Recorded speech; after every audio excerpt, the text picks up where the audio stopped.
A ce yanzu ban taɓa siyan fili ba kuma ina tunanin in siya fili. A matsayinka na developer, wane tambaya ya kamata in fara yi maka? So tambayar shi ne yawanci mutane suna ganin cewa kuɗin filin shi ne mafi amfani. Zan ce ni kuma ba kuɗin filin ba ne. Location ɗin da filin ki ya fi amfani akan kuɗin. Saboda wani sa'in mutane suna kalla cewa fili mai arha shi ne mai sauƙin. Arha ba ta ƙarko. Location yana da matuƙar tasiri.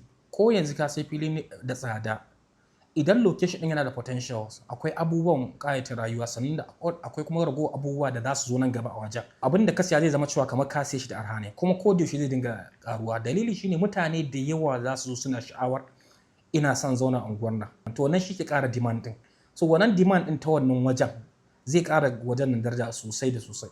Location yana da matuƙar amfani. Sannan kuma tambayar da ya kamata ki yi shine me aka tsara a wajen nan kuma sannan wane takardu ne, duk yana ɗaya daga cikin abin da ya kamata ki sani.